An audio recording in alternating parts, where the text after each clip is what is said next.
home, where I learned the truth about despair. As will you.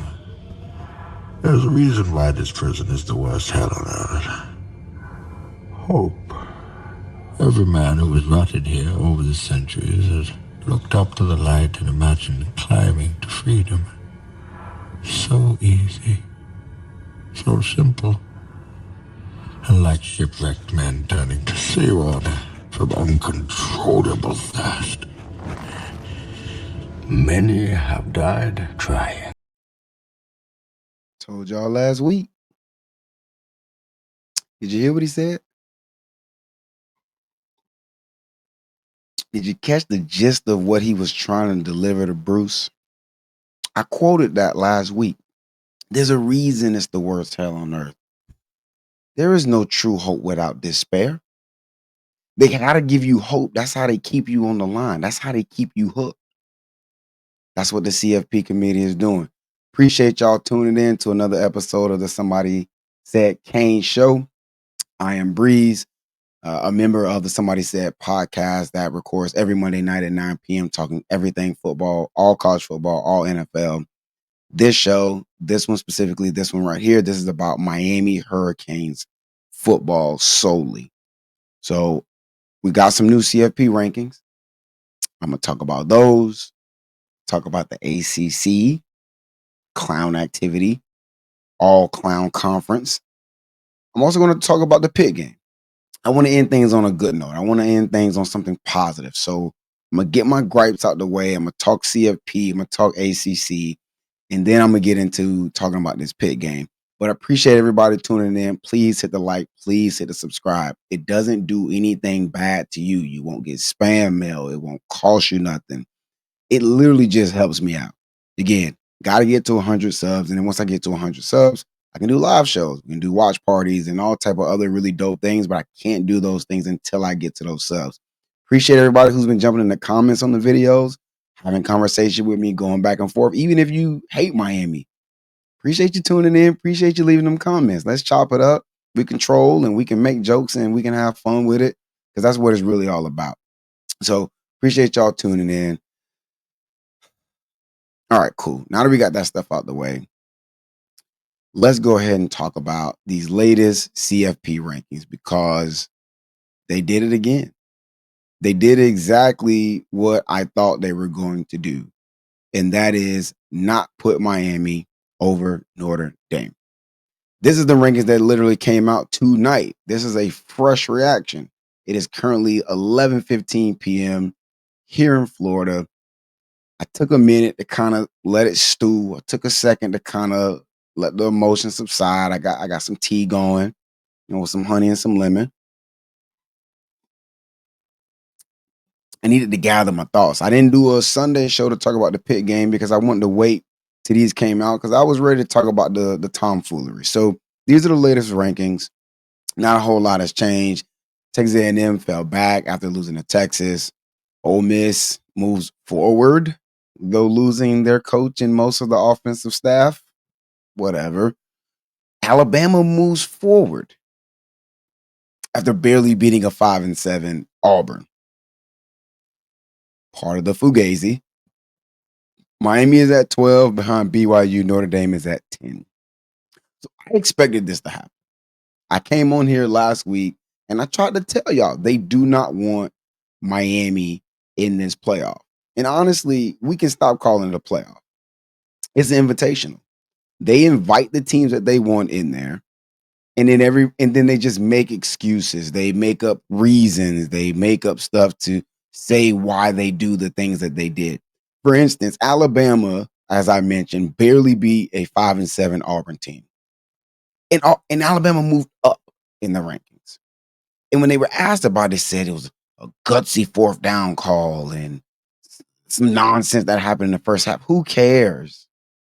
They barely beat a team that's mid to trash. And you moved them up. Why would you move them up?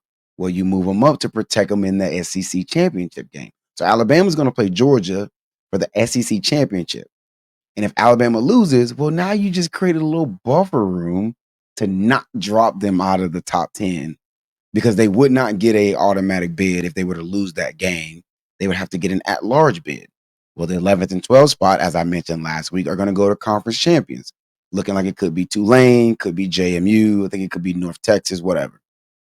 So you move them up to give yourself a little buffer. So now if they lose to Georgia, you say, well, they lost to the number 3 team. So we'll just bump them back one spot. I mean, you really can't drop them far for losing to the number 3 team, right? You can. They won't. So they moved them forward to make sure that Alabama had a little bit of buffer, right? But more importantly, I'm not really here to talk about that. We're here to talk about Miami, and Miami did not move any closer. Now, Notre Dame moved back a little bit. Now, Notre Dame is now in that 10 spot. BYU is in that 11 spot. Now, BYU is going to play Texas Tech in the Big 12 championship game. I'd say that Texas Tech is going to win that game. I believe they're double-digit favorites to win that game. If you remember when they played earlier in the season, Texas Tech blew the doors off of BYU. It was ugly. It wasn't even close. So you expect it for Texas Tech to handle business and beat BYU. Again, they just look like a much better team. So if you're holding out some hope, if you're still hanging on, right? There's no despair without hope, right? You in that prison that Bane talked about. You're saying, oh, well, if BYU loses and they didn't move up Miami, and now Miami is next to Notre Dame, and they got to take the head-to-head into consideration. Do they? Do they got to do it? Because here's the thing. They really could be comparing them now. They said that they were looking at pause. They were looking at a group of 3s. Well, now Miami and Notre Dame are in the same group of 3. They said that they compared us, I want to say the last 2 weeks. And yet and still, what do you see? You see Miami and Notre Dame separated, Notre Dame in front of Miami. Now, let's just quickly unpack some of the garbage arguments that people have been throwing out there. Why Notre Dame should be ahead of Miami. Okay, well, let's look at some profiles. Same records. Alabama's in here. I grabbed this off of Twitter somewhere. So Alabama's in the graphic. We're not really talking about Alabama. We could be, but we'll not. Let's just talk about Miami and Notre Dame. So as in the graphic, you see both teams are 10-2. FPI, 3rd and 7th. That's negligible. That's not enough to differentiate between the two. Strength of record. That's what the SOR is. 13th and 14th. Also negligible. Strength of schedule. That's what the SOS is. 42nd, 41st, 44th. Also negligible. CFP top 25 record. Notre Dame's 1-2. Miami's 1-0. Why is Miami 1-0? They beat Notre Dame. One of Notre Dame's losses to be 1-2 was against Miami. So you look at it and you say, okay, well, what are the things that can differentiate these two programs? What is it that we can say, hey, this is why one team deserves to be in over the other team? There really ain't a whole lot. If you want to throw in common opponents, they have 4 common opponents. And aside from Syracuse, Miami outscored or beat those teams worse than Notre Dame beat those teams, including Pitt, where Miami won by a greater margin against Pitt than Notre Dame did. Not to mention, Pitt said that they didn't care about the Notre Dame game, right? Pat Narduzzi came on and said that he didn't care. They lost by 100 against Notre Dame. They were more worried about who? Georgia Tech and Miami. They beat Georgia Tech soundly. They got their doors blown off by Miami. It was never close. Well, I'm going to talk about that game in more detail on the back end. But again, so if you're comparing these two teams, if you're putting them side by side, there's not a lot to differentiate between them. So then what is the one thing that you can come back to? The head-to-head matchup. People keep saying, well, but the game was way in August. It wasn't August of 2022. It was August this season. That was this season. Yes, games in this season matter for this playoff, or at least they should. I'm not talking about the 2017 game where Notre Dame went down to Miami and got blown out. I'm talking about this season. Yes, games, even in week 1, do still matter when we're talking about the results of this season, or at least they should. And you could tell that the fugazi or the nonsense is specific about Miami. And this is going to be the last thing I talk about on this, because honestly, I feel like I'm wasting my breath, because we all know what's going on. We all see it. Unless you've been living under a rock, you're seeing all the same things I'm seeing, all the talking points. Colin Cowherd said it. Paul Feinbaum said it. I want to say Josh Pate came out tonight and said it. Miami should be over Notre Dame. It's really not that hard. It's not that difficult. But they're especially doing something different against Miami than they're doing against anybody else. And I didn't grab this. So I'm going to have to share my screen. So bear with me for 2 seconds while I bring this up to share my screen so you guys can see this. I thought this was a very, very interesting thing to know. So shout out to the College Football Kings who put this out. Every head-to-head between CFP top 25 teams with the same record over the past 2 years has been honored, except one. Guess who? Miami is that one. Let's look at them. Georgia over Tennessee. Georgia had the head-to-head win. Bama over South Carolina. Bama had the head-to-head. Bama over Missouri. Ole Miss over South Carolina. South Carolina over Clemson. South Carolina over Missouri. Arizona State over BYU. Flip the page because that wasn't enough. There's even more of them. Georgia over Ole Miss. Texas Tech over BYU. Oklahoma over Bama this season. Bama over Vandy this season. USC over Michigan this season. All of these were honored. Every head-to-head listed here was honored in the top 25 CFP rankings. And then you get right down here. And all of a sudden it's different. All of a sudden the head-to-head ain't that important no more. All of a sudden we don't put that much weight in the head-to-head, and we're not going to make sure that the team who won a head-to-head matchup between two opponents with the exact same record, we're not going to put them ahead, right? And that's why my headline today, see it, except Miami. Right? These rules apply for everybody except Miami. Everybody gets to play with the same playing field, and they get treated the same way, except Miami. Right? The graphic just showed it. Right? Even Big 12 teams. Arizona State was on there. Texas Tech and BYU was on there. They get the same treatment. Same thing you saw from all those SEC teams, except Miami. It's the same thing for all of them, except when it comes to Miami. And then honestly, it's just a shame. The CFP, they're doing a disservice to the sport. They're doing a disservice to their own credibility, which I don't know if they even had any to give away. Like, I don't know if they had credibility to spare. I don't think they've stored up enough goodwill with the public to say that they've got enough credibility to give away. If they did, it's gone. As long as they continue to put Notre Dame over Miami, whatever credibility that they did have, it's gone. It's flat out gone. There's no other way to put it, and it's a shame. In their own policies, if you go on the website, they say that head-to-head is one of the primary factors by which they will determine one team over another if other things are comparable. We just saw everything is comparable, and they still won't bring it into the picture. I don't know what else to say on that. Like, it's clear as day. It's clear as day. There's no other way to lay it out, man. Like, what they're doing it's obvious. Everybody sees it. Everybody's calling them out, and they're still going along with the nonsense. My next thing I want to talk about, let's talk about the ACC. So, like all other Power 4 conferences, the ACC has a commissioner. Now, we've seen the Big 10, the Big 12 commissioner come out and say some stuff because, the Big 12 is kind of getting slighted a little bit. They bumped Utah back really for no reason. Well, they won a close game, and so they had some teams jump them. They're already talking about leaving BYU out if they don't win their game against Texas Tech. Like, just really just flushing them down the toilet. Texas Tech is in there, and Texas Tech is fine. But the Big 12 commissioner came out. Now, the Big 10 and the SEC commissioners haven't said anything, but I assume Greg Sankey's like that one meme where the dude's just standing in the back and he's just a shadow and he's just smoking a cigar and all you see is the light of the cigar.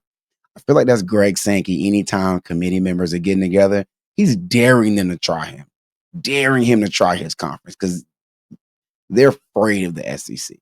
Talked about what they did with Alabama. They're afraid of the SEC, it seems. So he's sitting around daring them, just standing in the shadows, just lurking in the back, daring somebody to act crazy about one of his programs. Where's Jim Phillips? Jim Phillips is the commissioner of the Atlantic Coast Conference, All Clown Conference. Where is he? I haven't heard a word. Now, the ACC social media groups, super busy. On Twitter, they're super busy. They're tweeting all type of comparison graphics saying why Miami should be in over the likes of Alabama, the likes of Notre Dame, and several other programs. Apparently, on the ACC network, they're going to play the Miami Notre Dame game literally on repeat for what looks like 24 straight hours. Quality petty. So shout out to them for the quality petty. But where's Jim Phillips? Like, why has the commissioner not come out and said anything, considering that your best program, your highest ranked program this season, is literally getting snubbed? He hasn't said a word. Found out today that his kids go to Notre Dame. You can't make that up. You can't make that up. Your kids go to Notre Dame, who is literally being used to snub one of your programs. And you haven't said a word. Matter of fact, the ACC is on the verge of potentially not getting a team into the playoff at all. Duke is going to play Virginia for the ACC championship, which is a farce in itself. Duke is 7-5. They have the exact same conference record as Miami, as Virginia, as a couple other teams. I want to say it was a 4 or 5-way team tied 6-2. And you've got these stupid moronic tiebreakers that deemed Duke worthy of going to the conference championship when they didn't play several of your top 5 teams. I want to say it was like 4 of the top 5, 6 teams. Duke did not play those teams. And the ones they did play, they lost to. Somehow, so you allow Duke at 7-5 to go to the conference championship game. They'll play against Virginia. I want to say the spread was 2.5 the last time I looked at it. If Duke wins that game, they're not getting in the playoff, right? People just assume that, oh, the ACC conference champion will get in. No, that's not the case. It is the 5 highest ranked conference champions. And if you didn't notice, and I'll throw it back up there again, North Texas, James Madison, Tulane, they could be conference champions. You could end up with 2 G5 teams in the playoff because the ACC gets left out altogether. Where's Jim Phillips in all of this? Where is he? Has anybody heard anything from him? I haven't heard a peep. Fix your tiebreakers. Get out there and defend your conference. Like, what are you doing? Like, it's clear nonsense going on. Everybody else is talking about it. But you, the commissioner of the conference, you have nothing to say?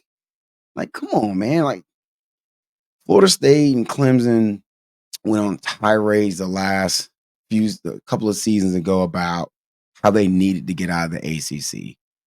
And I was kind of on the fence about it before, but like, this stuff is clownery. Like, this is why people look at the ACC and consider it to be less than the Big Ten, less than the SEC. Because let this have been happening to one of their programs, let them be on the verge of not getting a team into a 12-team playoff. It was expanded to get more teams in. It was expanded to get other programs an opportunity to go compete. And you are the commissioner of a Power 4 conference and you're about to get left out and nobody's hearing from you?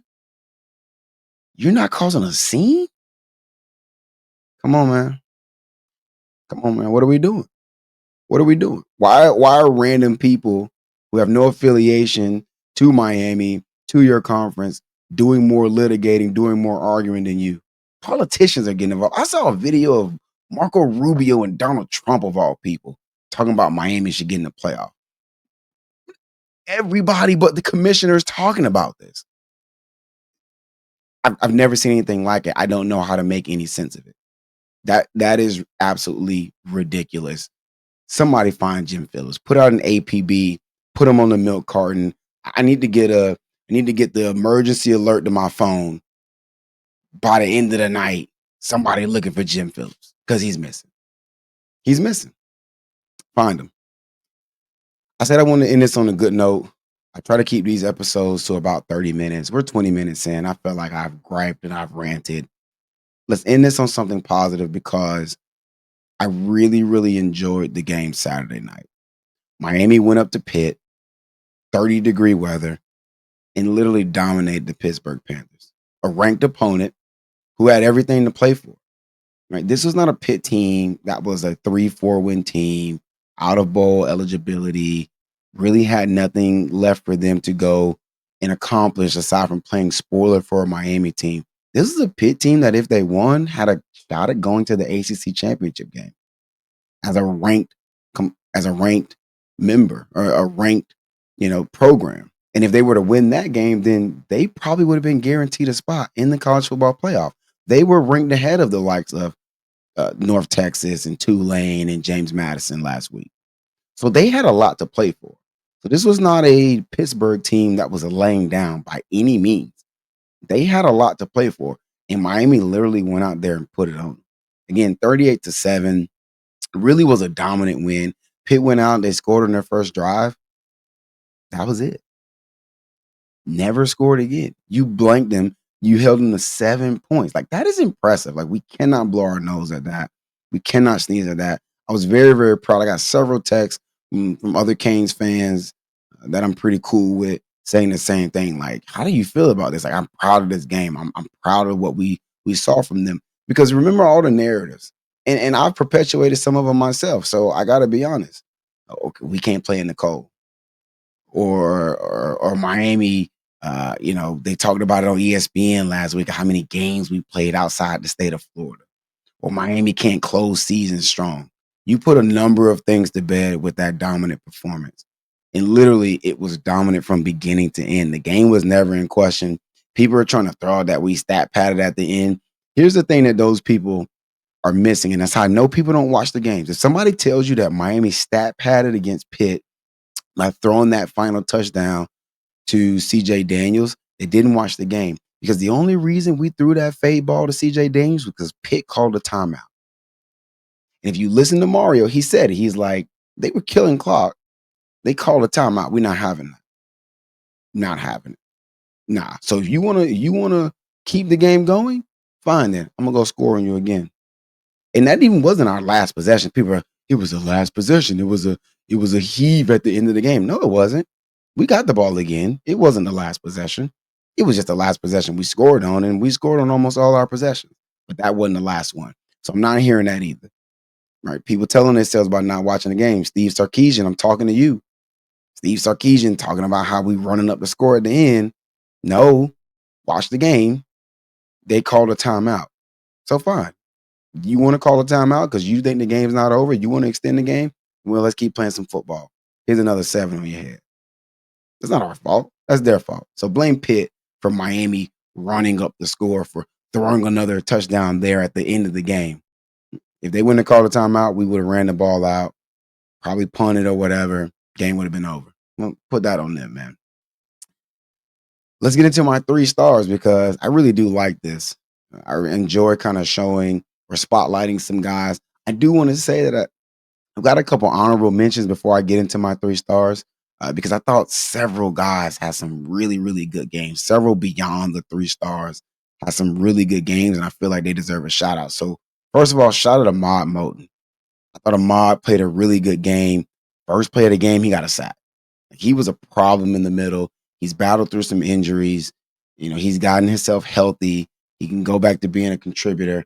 I had the stat line up for Ahmad. Ahmad finished the game with 2 tackles, 1.5 sacks, 1.5 TFLs. But what that doesn't include, in my opinion, is some of the plays that he just disrupted. Pitt was unable to really get their run game going. Total rushing yards, net 30 yards. Now that includes negative 24 rushing yards by Mason Heinschel, the quarterback. Those are sack yards. But even if you add those in, that's only 54 rushing yards. That's dominant by the defensive line. I thought Ahmad Moten played a big part in that, being disruptive in throwing off some of the blocking schemes and the timing when Pitt was trying to run the ball. So I wanted to shout out Ahmad Moten. I also want to shout out Bryce Fitzgerald because I did knock him a little bit for some of the plays in the Virginia Tech game, but I need to take a step back on Bryce because he is a true freshman. Not only is he a true freshman, he's a true freshman who was playing field safety.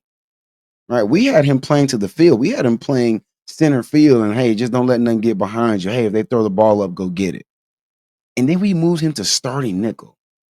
Now, if you really know anything about football, that's not an easy transition. And in this defense, the nickel gets asked to do a lot of things. And I thought Bryce played a really, really good game. Playing the nickel in this defense requires you to be physical. It requires you to be instinctual. It requires you to be able to read and react very quickly, blitz, covering man, dropping zone, contain the run.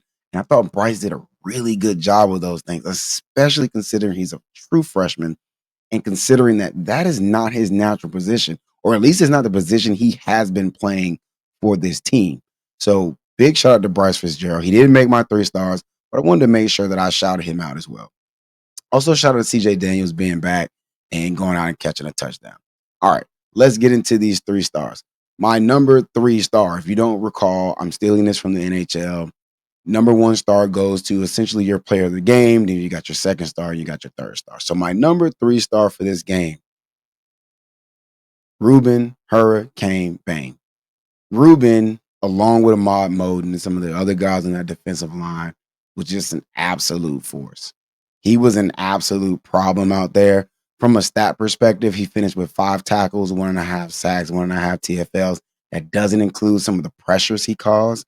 It doesn't include what he was able to do against the run. Again, Pitt's running back went crazy on Georgia Tech last week. We held that same running back to 37 yards. If you do something like that, if you hold a good running back to that low of a total yardage, that means that the entire D-line played a part in it, and Ruben Bang played a really big part. So Ruben Bang gets my number 3 star of the game. My number 2 star of the game, Carson Beck. I gave him number 2 because at the end of the game, he did throw the pick. Right, I got to ding you for the pick, man. And also the number 1 star had an incredible game. Y'all probably already realize who that's going to be. But Carson, from a stat line perspective, 23 for 29, 267 yards, 3 touchdowns, and then the 1 pick that I just mentioned. His net rushing was negative, but I do want to give him credit for being selective and running at the right times. Again, I don't really know where that was early in the year. He just looks a step quicker than he did other times early in the year when he tried to run, and it really looked like he was running in Timberlands, like we used to say about Lawrence Cager. Well, he actually looked a little fleet of foot. Like, he was actually running at the good time. I thought he had a good feel for it. There was a play where the pocket kind of opened up right up the middle, and he just took what was there. So I like to see that from Carson. I thought Carson played a really good game, but I got to ding him for the pick. And then also, I mean, you can't say enough good things about this kid. Talk about a true freshman. Not only is he a freshman All-American, he might just be an All-American. That boy, Malachi Tony, they call him Baby Jesus. The kid is incredible, man. Like, the plays he makes every week. This catch right here. Like, come on, man. This is a true freshman. And he looks just more and more comfortable every week. Every week he's just doing something that's like, bro, what are we talking about? Stat-wise, he had 13 catches for 126 yards. He had 1 catching touchdown. He also had 1 passing touchdown. I would say that he very well could have had 2 passing touchdowns. He actually threw a nice fade ball to Josh Moore, and I feel like Josh didn't go attack the ball in the air, but it was a really good ball. Like, and that's one of the things with Malachi that makes him special. You run the Wildcat as he is, and here in this clip you're looking at, but he can actually go through a read. Right? He can actually throw a layered pass. Like, he does not look like a wide receiver trying to throw the ball. He just looks like a guy throwing the ball who knows how to throw the ball. Of course, they also add in 5 rushes for 30 yards, where when he gets on those jet sweeps, he's very good at determining, like, hey, should I just go? And should I just take off? Or should I look for the throw? Right? You really don't know what to do with him. If you're on defense, there's no way to choose. Right? Everything is a bad choice when you're dealing with Malachi Tony having the ball in his hands, man. And every week, he's just doing absolutely special things. So those are my 3 stars of the game. I thought those guys were the ones who really stood out above and beyond everybody else. All around great team performance. Love what I saw from them boys, man. All right, I'm going to call it there again, trying to keep these episodes pretty short, keeping the 30 minutes around that ballpark. Appreciate everybody tuning in. Please hit the like. Please hit the subscribe. Appreciate everybody jumping in. Hit them comments. Let me know what you think about everything I said, whether it's about CFP rankings and them trying to hold Miami out, the ACC and that nonsense. Can somebody find Jim Phillips for me, please? I got some words for him. And then we ended the season on a really, really high note, going out and getting a dominant win against a good Pitt team, a ranked Pitt team on the road, in the cold, putting to bed some of the narratives. As always, again, appreciate y'all tuning in. Probably jump back in next week and we get the final rankings from the CFP. I'm not hopeful. Maybe y'all are. If you feel different, man, hit the comments and let me know. If you actually think they're gonna find a way to get us in there, you jump in the comments, you let me know, and we're gonna chat it up. Otherwise, I'm gonna talk to y'all next week, and I appreciate everybody tuning in. Y'all be easy, and as always, go K.